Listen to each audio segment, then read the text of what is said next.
Assalamualaikum warahmatullahi wabarakatuh. Salam dan bahagia bertemu lagi dengan saya Yuliatin, mahasiswa Universitas Terbuka Malang. Pada kesempatan hari ini saya akan berdiskusi di sesi 6 MPDR 5302 mata kuliah Studi Komparatif Pendidikan Dasar di berbagai negara. Soal yang pertama yaitu bagaimana Anda sebagai guru pendidikan dasar dapat berkontribusi dalam mengatasi isu gender dalam lingkungan pendidikan. Fokuslah pada cara-cara untuk menciptakan lingkungan pembelajaran yang inklusif dan mendukung perkembangan siswa tanpa memandang jenis kelamin. Sebagai guru pendidikan dasar, saya dapat berkontribusi dalam mengatasi isu gender dalam lingkungan pendidikan melalui beberapa cara, yaitu yang pertama berfokus pada perlakuan setara, kemudian yang kedua materi ajar yang responsif terhadap gender, kemudian yang ketiga pengembangan lingkungan yang mendukung semua siswa. Cara yang pertama yaitu berfokus pada perlakuan setara, memberikan kesempatan yang sama kepada setiap siswa baik laki-laki dan perempuan untuk menjawab, memimpin kegiatan dan berpartisipasi dalam diskusi. Hindari bias yang secara tidak sadar sering memberikan perhatian atau pujian lebih banyak kepada satu jenis kelamin dengan merotasi tugas-tugas di kelas, misalnya membagikan buku, menjadikan ketua kelompok, membersihkan papan tulis agar tidak selalu dikaitkan dengan jenis kelamin tertentu. Dorong siswa laki-laki untuk mengambil peran yang membutuhkan empati atau ketelitian dan siswa perempuan untuk peran yang membutuhkan kekuatan fisik atau kepemimpinan teknis. Cara yang kedua yaitu materi ajar yang responsif terhadap gender, memilih dan menggunakan buku teks cerita dan materi pembelajaran yang menampilkan representatif, positif, dan beragam dari laki-laki dan perempuan. Pastikan tokoh-tokoh perempuan ditampilkan sebagai pemimpin, ilmuwan, petualang, dan profesional, tidak hanya dalam peran domestik. Demikian pula tampilkan juga tokoh-tokoh laki-laki dalam peran yang menunjukkan kepekaan, pengasuhan, dan profesi non-tradisional. Cara yang ketiga yaitu pengembangan lingkungan yang mendukung semua siswa, menggunakan bahasa yang netral, general, dan hindari istilah yang mengecilkan atau menstereotipkan salah satu jenis kelamin. Koreksi dengan lembut ketika siswa menggunakan bahasa yang merendahkan atau melecehkan berdasarkan jenis kelamin tertentu, serta memastikan semua area di kelas seperti sudut membaca, area bermain, atau peralatan seni, sains mudah diakses dan digunakan oleh semua siswa. Hindari pemberian label atau pembatasan penggunaan berdasarkan jenis kelamin tertentu. Dorong semua siswa untuk mengeksplorasi berbagai minat dan bakat. Selenggarakan kegiatan yang memungkinkan siswa laki-laki dan perempuan untuk terlibat dalam kegiatan yang sering dianggap milik jenis kelamin lain. Misalnya mendorong anak perempuan untuk bermain dengan blok dan alat-alat konstruksi, atau anak laki-laki untuk berpartisipasi dalam kerajinan tangan dan peran drama.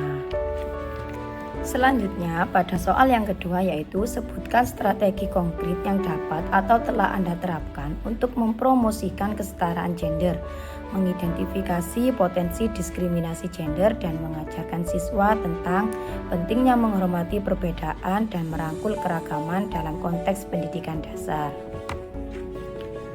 Strategi konkret yang dapat saya terapkan untuk mempromosikan kesetaraan gender yaitu mengidentifikasi potensi diskriminasi gender dan mengajarkan siswa tentang pentingnya menghormati perbedaan dan merangkul keragaman dalam konteks pendidikan dasar mencakup 3 pilar utama. Yang pertama, pedagogi inklusif, kemudian yang kedua, kurikulum responsif gender, kemudian yang ketiga, intervensi sekolah yang proaktif. Yang pertama yaitu pedagogi inklusif, rotasi peran kepemimpinan secara sistematis, merotasi peran kepemimpinan di kelas, ketua kelompok, pemimpin barisan, pembawa materi antara siswa laki-laki dan perempuan. Ini memastikan semua siswa mengembangkan keterampilan kepemimpinan dan Tidak ada peran yang didominasi satu jenis kelamin. Memberikan pujian dan kritik yang berfokus pada usaha, ketekunan, dan strategi belajar mereka. Kemudian yang kedua yaitu kurikulum dan materi pembelajaran yang responsif gender. Salah satunya dengan memperkenalkan pahlawan sehari-hari dari kedua jenis kelamin dan tokoh-tokoh inspiratif dalam pelajaran. Misalnya dalam mapel sains, sejarah, bahasa, PPKN yang menantang norma gender. Menampilkan ibu yang berprofesi insinyur, yang bekerja sebagai perawat atau ilmuwan perempuan yang terkemuka. Banyak sekali kita temukan di mata pelajaran seperti PPKN dengan mengajarkan langsung tentang makna rasa hormat dan empati terhadap perbedaan, termasuk keragaman minat dan ekspresi, menggunakan cerita interaktif tentang anak-anak yang memiliki hobi atau cita-cita yang berbeda dari apa yang diharapkan oleh masyarakat. Dan yang ketiga yaitu intervensi sekolah dan lingkungan belajar dengan melakukan komunikasi secara berkala dengan berdialog dengan orang tua atau wali murid, dengan mengadakan sesi informasi berkala untuk orang tua tentang nilai kesetaraan gender yang diajarkan di sekolah, memberikan tips tentang cara mendukung pilihan dan minat anak mereka di rumah. Terlepas dari gender, hal ini bisa mengatasi isu kesenjangan antara nilai-nilai yang diajarkan di sekolah dan nilai-nilai yang diterapkan di rumah. Kemudian soal yang ketiga, apa tantangan utama yang mungkin dihadapi dalam mengimplementasikan pendekatan ini dan bagaimana Anda merencanakan untuk mengatasinya? Tantangan utama dalam mengimplementasikan strategi kesetaraan gender dan inklusivitas di pendidikan dasar seringkali melibatkan resistensi kurangnya sumber daya dan bias yang tertanam kuat. Resistensi dari orang tua atau wali murid, seperti orang tua mungkin memiliki pandangan tradisional tentang peran gender dan menganggap pendekatan kesetaraan gender sebagai hal yang tidak perlu atau bahkan bertentangan dengan nilai-nilai mereka. Cara mengatasinya yaitu dengan mengadakan sesi informasi yang menjelaskan mengapa kesetaraan gender ini penting untuk potensi belajar dan kesejahteraan mental anak. Fokus pada hasil positif, misalnya anak lebih percaya diri, memiliki pilihan karir yang lebih luas. Libatkan mereka sebagai mitra, bukan sebagai penentang. Yang kedua, bias guru dan staf sekolah yang tidak disadari. Tanpa disadari, kita sebagai guru atau pendidik dan staf lainnya mungkin tanpa sadar memperkuat stereotip gender melalui bahasa, ekspektasi atau perlakuan mereka di kelas dan lingkungan sekolah.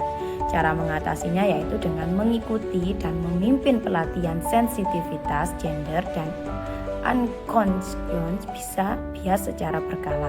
Menerapkan mekanisme refleksi mingguan, misalnya checklist sederhana untuk mengevaluasi interaksi guru dengan siswa laki-laki dan perempuan. Dan yang poin terakhir yaitu keterbatasan sumber daya dan materi ajar. Kesulitan menemukan buku teks alat peraga atau materi kurikulum yang sepenuhnya bebas dari stereotip dan representatif secara gender, terutama di daerah dengan anggaran terbatas. Cara mengatasinya dengan melakukan analisis kritis dan adaptasi terhadap materi yang sudah ada. Jika ada buku cerita yang stereotip, gunakan sebagai alat untuk diskusi kritis. Mengapa karakter perempuan ini selalu di dapur? Apa yang bisa dilakukan yang lain?